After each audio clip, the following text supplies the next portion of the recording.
रह गया आपके पास 1 2 3 है, तो सेकंड क्या हो जाएगा इसका मिडल टर्म। अब अगर रहे 1 2 3 4 5 ये टर्म है, first term second term third term fourth term 5 term. जैसे मान लेते हैं कि A1 plus B2 C1 plus C1 मान लेते हैं, फिर B3 रहे, मान लेते हैं फिर D1 रहे, कुछ भी रहे, प्लस कह सकते हैं कि C3 रहे, तो 1 2 3 4 5 6 टर्म हो गया। अब इसका मिडल टर्म निकालो, तो ठीक बीच वाला, तो ठीक बीच वाला में तो आपको मिलेगा नहीं एग्जैक्ट बीच, तो इसमें ये 2 गो होगा, थर्ड और फोर्थ मिडल टर्म। मतलब कि जैसे इसमें कौन सा हो जाएगा थर्ड टर्म। अगर रहे 1 first term second term third term fourth term fifth term six term 7 term, तो इसका मिडल टर्म कौन सा होगा 4 हो जाएगा मिडल टर्म। यानी कि इसमें केवल एक और एक रहेगा। यानी कि अगर हमारे पास a प्लस बी मान लेते कोई भी बाइनोमियल एक्सप्रेशन है, अब पावर रह जाएगा 6, तो उसमें टोटल कितने टर्म बन जाएंगे 7 टर्म बन जाएंगे। तो यानी कि आपको इसमें क्या लिखेंगे, since n equal to 6, since x equal to n equal to 6, therefore total number of total terms 6 plus 1 यानी कितना हो जाएगा 7।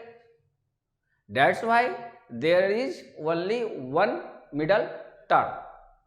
क्लियर। तो अब वो मिडल टर्म कौन सा होगा, तो वो हो जाएगा क्या, हम यहाँ क्या लिखेंगे n/2 n/2 प्लस 1 टर्म हो जाएगा, ये टर्म हो जाएगा, बने ये फॉर्मूला हो गया।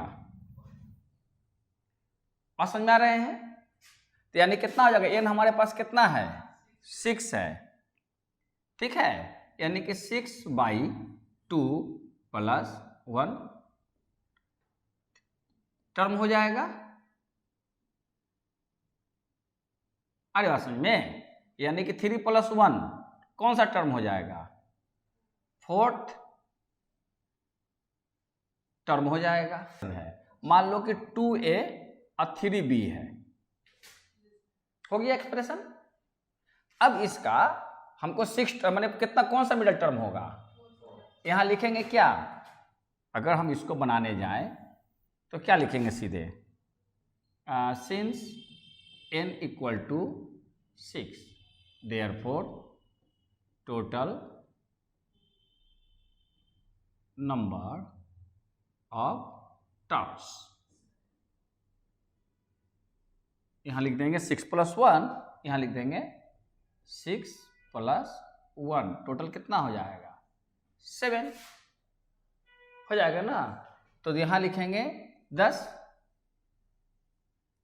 There is only 1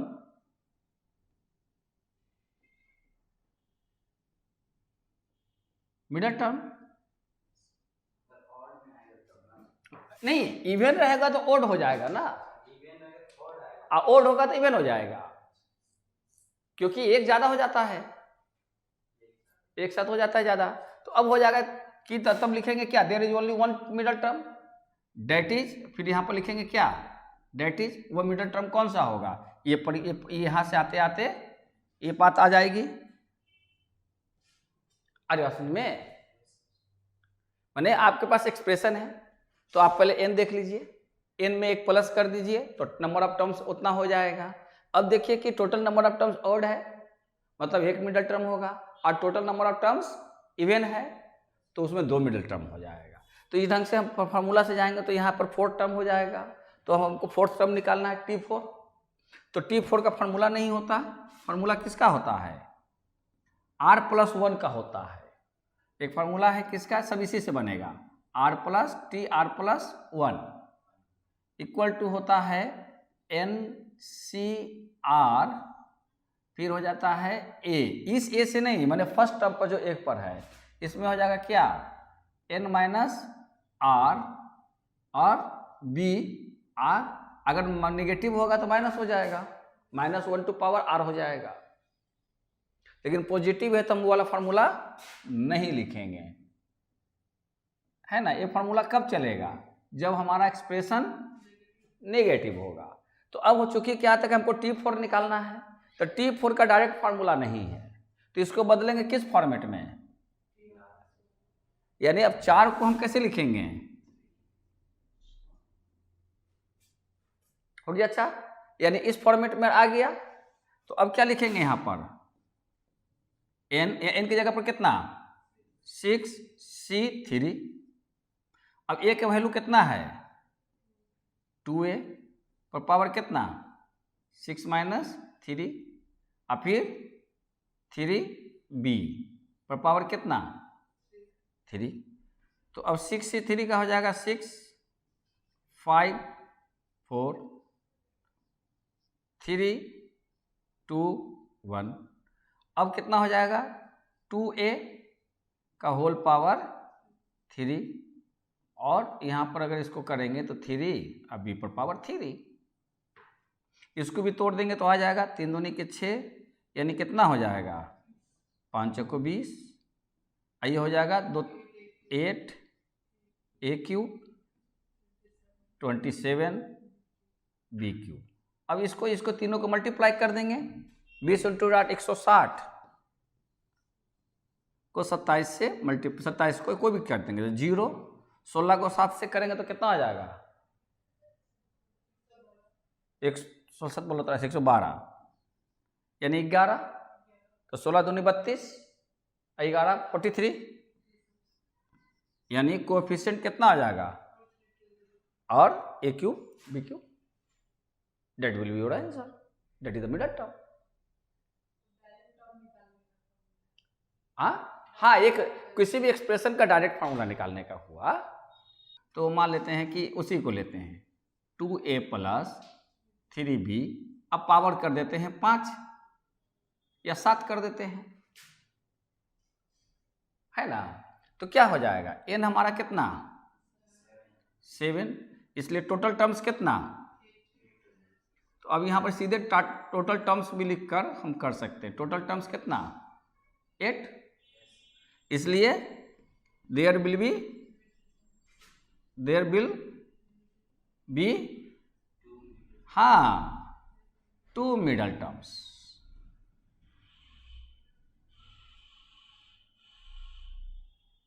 there will be 2 middle terms.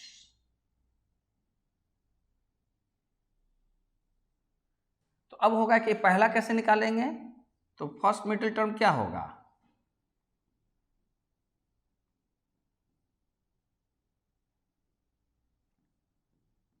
देखो फार्मूला अपने से ही बना सकती है। फार्मूला का मतलब ये कि टर्म, तो फर्स्ट मिडल टर्म हो जाएगा। तो 8 है, तो अगर बनाओ 1 2 3 4 5 6 7 8, 8 टर्म हो गए ना, यानी आपका क्या होगा 3 इधर छूट जाएंगे, 3 इधर छूट जाएंगे, तो कौन कौन टर्म आएगा, 4th और 5th टर्म आएगा। तो हम डायरेक्ट नहीं लिखेंगे, उसको फार्मूला पर करेंगे। तो लिखेंगे 4th है, तो आप ये कर सकते हैं, टोटल टर्म n कितना है 7, तो क्या करेंगे इसको लिखेंगे n -1/2 प्लस 1 टर्म, कितना हो गया, तो अब 7 - 1 6, क्योंकि हमको इससे नहीं जाना है, हमको n से पकड़ना है ना। तो 7 - 1 कितना 6, 6 को 2 से भाग दे देंगे तो 3 + 1 4th टर्म हो गया। अरे बात समझ में। अच्छा, अब दूसरा सेकंड टर्म होगा, सेकंड मिडल टर्म,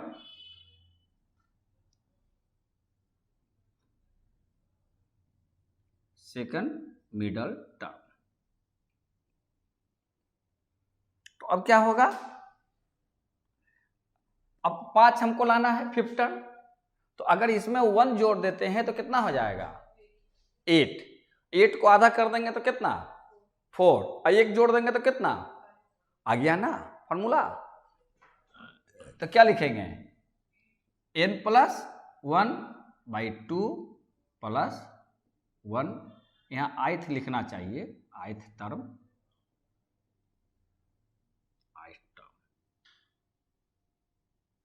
तो ये क्लियर हो गई बात है कि इससे क्या निकलेगा, आपका 4th टर्म निकलेगा।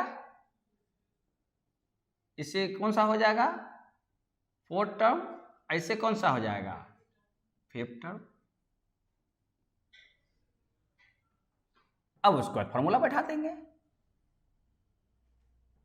देयरफॉर t 4th पहला के लिए फर्स्ट मिडल टर्म, पहले तो दोनों मिडल टर्म कौन कौन सा होगा टर्म लिख दिया, फिर हमको 4th निकालना है तो t4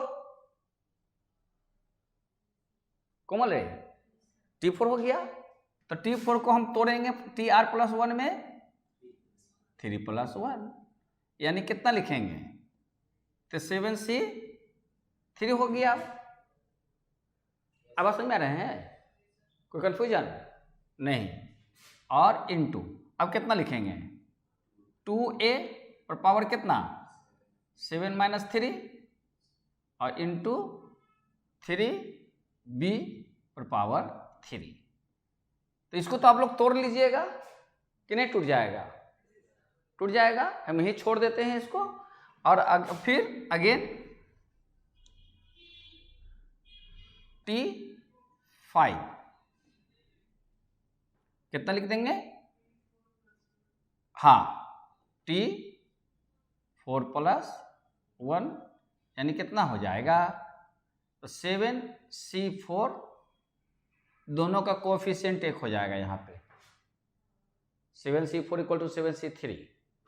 अच्छा फिर क्या होगा 2a, अब डायरेक्ट हम 3 लिख देते हैं क्योंकि 7 में से 4 जाएगा तो 3, और यहाँ पर क्या हो जाएगा 3b पर पावर कितना 4 हो जाएगा। अब इसका कैलकुलेशन कर लीजिएगा तो आ जाएगा।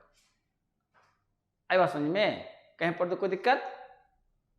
अब अगर मान लेते कोई एक्सप्रेशन हो और उसमें कह दे कि फ्री फ्रॉम x या इंडिपेंडेंट ऑफ x, माने कौन सा ऐसा माने एक्सप्रेशन होगा जिसमें कि x नहीं होगा। जैसे आपको लिखा रहे, सपोज कीजिए एक समझा दें, x प्लस, देखिए जब तक अपॉन नहीं होगा इसका रिवर्स नहीं होगा जब तक कटेगा नहीं। अब मान लेते हैं कि इसका पावर 2 कर देते हैं, अब इसको एक्सप्रेस करिए तो क्या होगा एक्सपेंड कीजिए ए स्क्वायर, अगर उस पर बनाएंगे तो वो n/2 करके बनाएंगे बाइनोमियल से, अगर हम नॉर्मली बनाएं तो क्या हो जाएगा 2x 1/x प्लस 1/x का होल स्क्वायर। तो देखिए कट गया ना, ये फ्री फ्रॉम x हो गया। बड़े सेकंड टर्म कौन सा टर्म हो गया फ्री फ्रॉम x, यही पूछ रहा है, यानी इंडिपेंडेंट ऑफ x। या तो बोलेगा क्या फ्री फ्रॉम x, माने x जिसमें ना हो, कोई एक ऐसा टर्म होगा जिसमें कि x ना हो। बात समझ में आ रहे हैं, तो वो कौन सा टर्म होगा, तो यहां 2 हो गया, अब प्लस कितना होगा 1/x स्क्वायर, तो ये सेकंड टर्म हो गया। अब अगर मान लो कि x प्लस 1/x स्क्वायर, अब इसको हम डायरेक्ट फॉर्मूला पर लिखते हैं, बाइनोमियल को कुछ देर के लिए छोड़ देते हैं, क्यूब निकालते हैं। तो क्या लिखेंगे यहाँ x cube plus 3x square 1/x plus 3x 1/x का स्क्वायर प्लस 1/x का क्यूब। अब देखिए इसमें कोई फ्री फ्रॉम नहीं होगा, क्यों, क्योंकि ये क्या हो गया x क्यूब प्लस ऊपर एक ज्यादा है और इसमें नीचे एक ज्यादा है,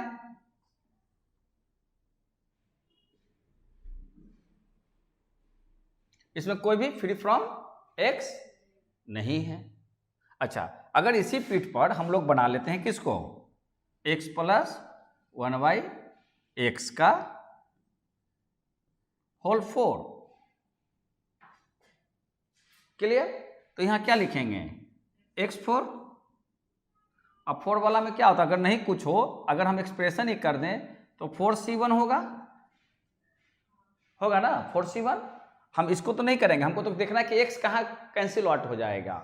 अब क्या होगा, a का वैल्यू कितना हो जाएगा, x का वैल्यू 3 हो जाएगा और 1/x का वैल्यू रह जाएगा, फिर प्लस, फिर 4c2 नियम के मुताबिक, तो फिर क्या होगा x पर पावर 2 और देखिए बाकी एक्सप्रेशन कट जाएगा ना। हम लोग और इसके आगे बढ़ेंगे तो क्या लिखेंगे, अब बोलिए इसी के अनुसार। अब देखिए x4 हो गया, हाँ एकदम सही बोले, 4c3, अब x पर पावर n-3 यानी n-3 मतलब 1 हो जाएगा, 4-3। अब फिर बाय क्या लिखेंगे, 1 पर x पावर क्यूब, फिर प्लस। अब देखिए 4c3 के बाद 4c4, तो 4c4 का वैल्यू हो जाएगा 1। फिर यहाँ क्या हो जाएगा, x पर पावर 4-4 यानी x पर पावर 0, वो भी हो जाएगा 1। तो लास्ट में क्या बच जाएगा, x हो जाएगा ना, तो वही हो गया बाई लास्ट वाला। तो जैसे ही ये बाई पर पावर देखते जाएंगे कि जैसे ही होल पावर के मैंने एकदम मैंने एक पहलू कम है तो डायरेक्ट वहाँ पर 1/x4 लिख देंगे, यही आंसर हो जाएगा। अब देखिए इसमें ये कैंसिल हो गया, तो यानी कौन सा टर्म जो है जो हो गया आपका फ्री फ्रॉम x है, ये हमको पता करना है। इसी सवाल को बना देते हैं तो वाला क्लियर हो जाएगा फ्री फ्रॉम x का। तो देखिए इसको बनाएंगे, इसको रहने देते हैं। फॉर्मूला किसका, r+1 का, कोमल, तो क्या लिखेंगे, लेट r+1 टर्म, चूंकि लेट है तो b लिखेंगे, b independent of x, b क्योंकि हमको तो मालूम नहीं ना है r का वैल्यू। यहां तो r का वैल्यू कितना होगा, यहां r का वैल्यू कितना होगा, r का वैल्यू 2 होगा। यहां तो r नहीं ना होता, यहां NCR यहां ना होता है लड़की। हाँ तो 4 नहीं, आपको फ्री फ्रॉम x कौन सा टर्म आया, थर्ड टर्म। अब पहले बनाते हैं तो क्लियर हो जाएगा। तो कितना होगा, let r+1 term be independent of x, clear, बाई रहेगा तो बाई वो भी रहेगा,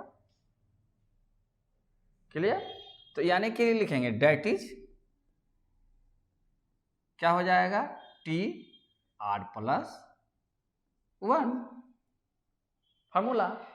तो अब होता है क्या, n का वैल्यू कितना है 4, हमको तो r मालूम नहीं है, r रख दिया, क्लियर।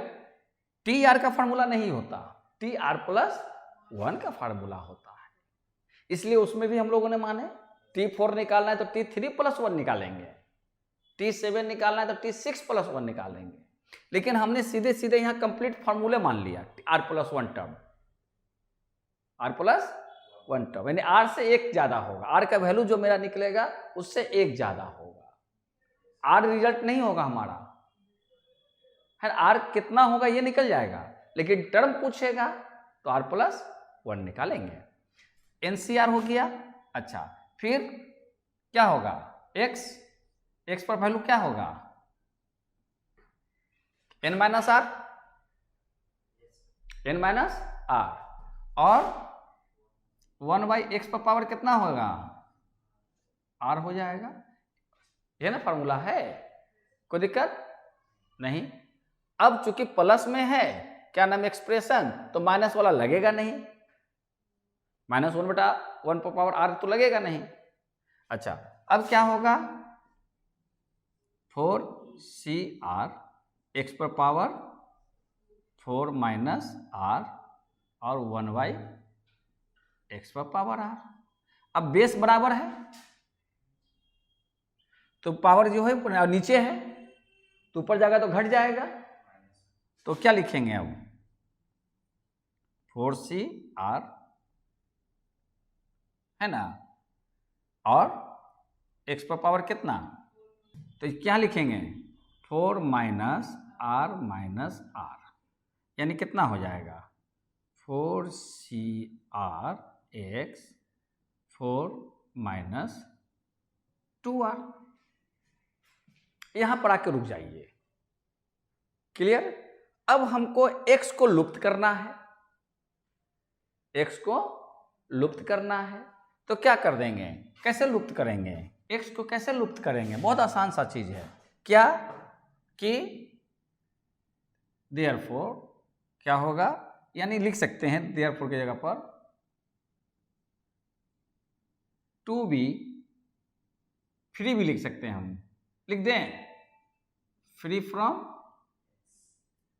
x क्या होगा 4 माइनस 2R इक्वल टू 0।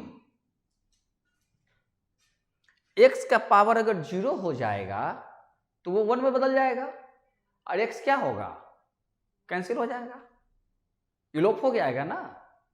अगर x पर पावर कुछ और रहेगा 0 को छुटकर तो x तो अपने जगह पर एग्जिस्ट करेगा माइनस प्लस पावर लेकर, लेकिन x पर पावर अगर 0 हो गया तो क्या हो जाएगा 1 होगा तो x खत्म हो गया ना, x एक्सप्रेशन खत्म हो गया और आपको क्या कर रहा है कि x को हटाना है।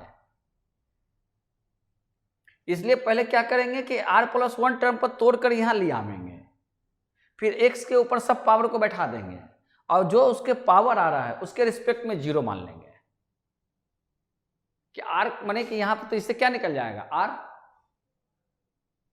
इससे r निकल जाएगा कि नहीं निकलेगा, तो क्या होगा 4 इक्वल टू 2R, इसलिए R इक्वल टू 2,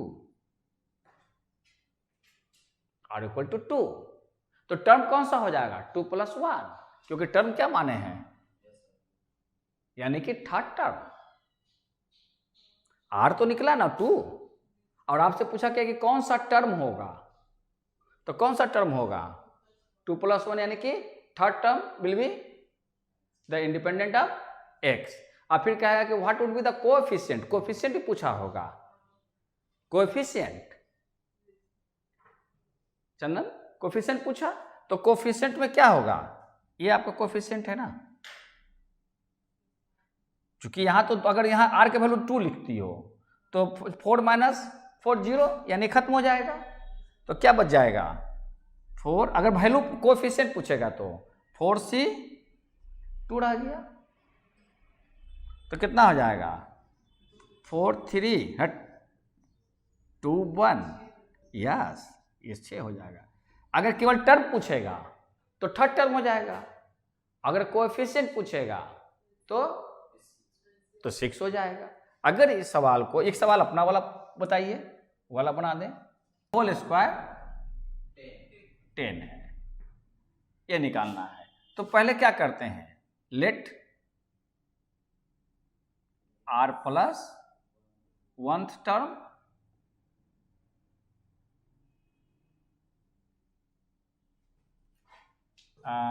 b भी लिख सकती हो, या होल्ड या consist x to power 8 r+1 term, free from 8 में रहता तो क्या होता, वही लिखते हैं r+1 term be the term be the free from x। बात समझ में आ रहे हैं?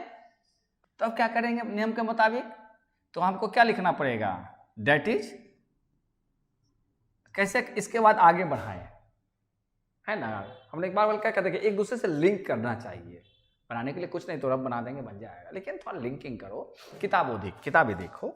क्या लिखेंगे r+1, तो आपको प्लस में ही है, ये अच्छा कर दिया है, लेकिन परीक्षा में प्लस हो भी सकता है ना भी होगा, माइनस होगा तो माइनस वाला लगाएंगे। माइनस है सवाल में, बोलिए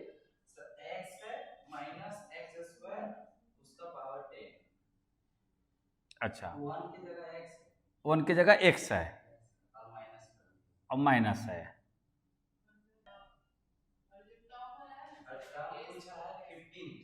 अच्छा 8 की जगह ये आपका 15 हो जाएगा, कोई दिक्कत नहीं है।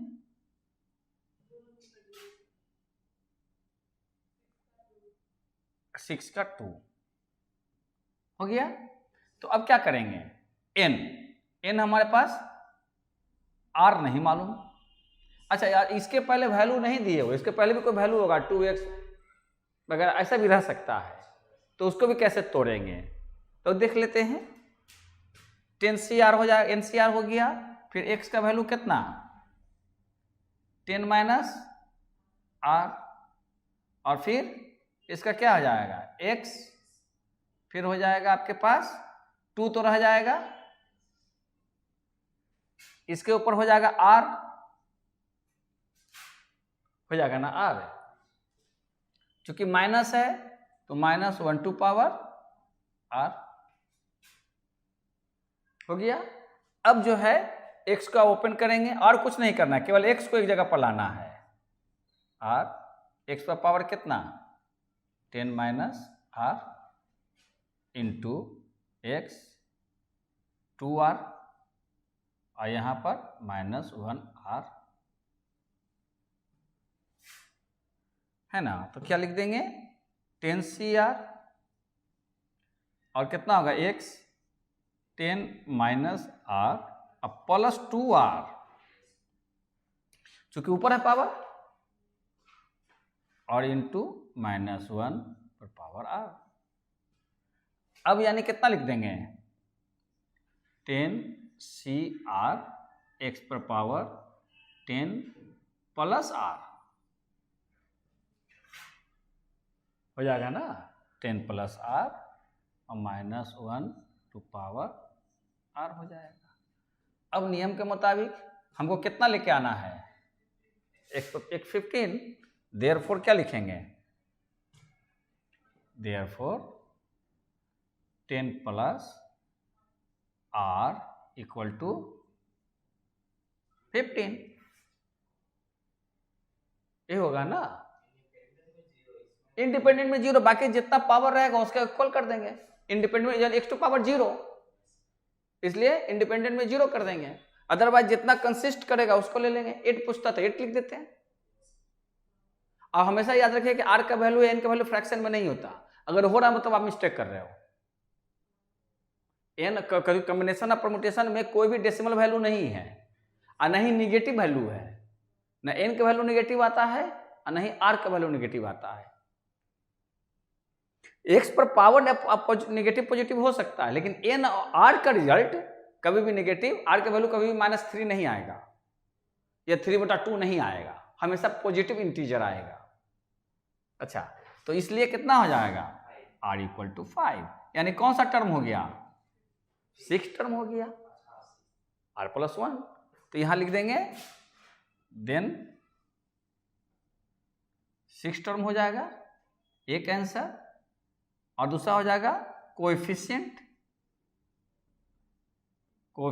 हो जाएगा, तो क्या हो जाएगा 10C5, इसका जो रिजल्ट आ जाएगा जो आ जाएगा।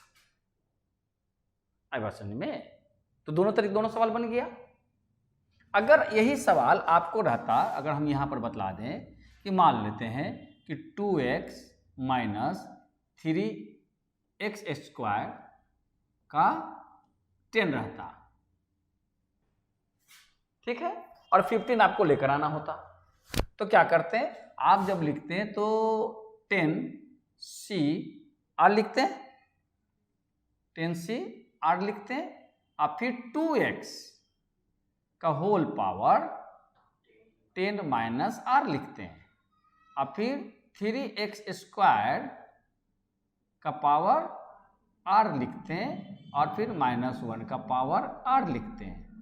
तब इसके बाद क्या करते हैं कि 10CR, फिर क्या होता है 2 10 माइनस r, ये 2 पर भी जाएगा और फिर x पर भी जाएगा, उसी तरीका से 3 पर भी r होगा और x पर भी 2r होगा, और यहाँ -1 पर पावर r होगा। अच्छा, यहाँ पर तो कुछ छोड़ ही दिए, फिर ये -1 पर पावर 5 तो होगा, इसलिए माइनस में आंसर है। क्यों? क्योंकि आपको तो कोएफिशिएंट में क्या होगा, केवल x छोड़ना है, बाकी जितने भी चीजें हैं वो सब आएगा। अगर y भी रहता इसमें तो y भी आता, क्योंकि आपको केवल x के रिस्पेक्ट में पूछा गया, तो y को भी क्या मान लेते हैं, एक उसका वैल्यू मान लेते हैं, मतलब y भी आपका कोएफिशिएंट में आता। माने x को छोड़कर बाकी कुछ भी रहता, राम रहीम सबको जोड़ लेते हैं, माने सबको मल्टीप्लाई कर देते हैं, केवल और केवल हम x को नहीं करेंगे। बात समझ में आ रहे हैं? तो यहां पर हम बात माइनस समझ में आ गया, माइनस क्यों छूटा, देखिए ये वाला बनाने से ये वाला क्लियर हुआ, बना रहे थे कुछ। तो अब जो है यहां पर करिएगा तो क्या हो जाएगा, अब देखिए इसलिए कोएफिशिएंट कितना हो जाएगा, 10CR हो जाएगा, 2 10 माइनस R हो जाएगा। अच्छा ऊपर लिख दिया रे, 10CR हो जाएगा, फिर 2 10 माइनस R हो जाएगा, फिर कौन सा कोएफिशिएंट होगा, 3 पर पावर R हो जाएगा और -1 पर पावर R हो जाएगा, और तब ना होगा x to power 10 plus R, तब ना आएगा n प्लस R। नहीं समझ में आ रहा कैसे हुआ, अरे देखा यहाँ पर की ना लड़की, ये करते हुए आई तो 2R और 10 प्लस R, तो करके 10 प्लस R नहीं आया। अरे कैसे क्या हो रहा है, यहाँ से 2R निकालेगी, यहाँ प्लस है, तो इन दोनों को एक जगह पर ले आएंगे एक पावर पे, और बाकी जितने भी अंक हैं, डिजिट हैं, ये सब डिजिट हैं एक तरफ कर देंगे, तो x को छोड़ देंगे, बाकी इन तमाम पर R के वैल्यू को पुट करते जाएंगे, तो मिलकर क्या होगा, सब आपका एक न एक किसी न किसी फॉर्मेट में आ जाएगा, x रह जाएगा, कोएफिशिएंट हो गया। क्योंकि आप यहाँ R का वैल्यू 5 बैठाएंगे तो 10 5 15 हो गया ना, 10 5 15 हो गया, क्योंकि तो प्रूफ करने की चीज है। तो 15 माने x के ऊपर 15, इसका कोएफिशिएंट कौन, जितना भी इसके पहले वैल्यू इनटू में है वो सभी इसका कोएफिशिएंट हो जाएगा। ये चीजें हैं, नहीं क्लियर हुई बातें, कंफ्यूजन कुछ दूर हुआ, और बोलिए, और नहीं है, अब प्रैक्टिस कर लिया जाएगा। अच्छा तो हम लोग नेक्स्ट सोमवार को मिलेंगे ना, शनिवार को, शुक्रवार को मिलते हैं, तो हमारे ख्याल से बायनोमियल भी उस दिन हम लोग का कंप्लीट हो जाएगा और सेट थ्योरी भी कंप्लीट हो जाएगा। ठीक है, तो फिर अगले सोमवार को हम लोग एक नया चैप्टर की तरफ चलेंगे। अच्छा वो बाहर बता देंगे, बाहर लोग सब इंतजार कर रहा है।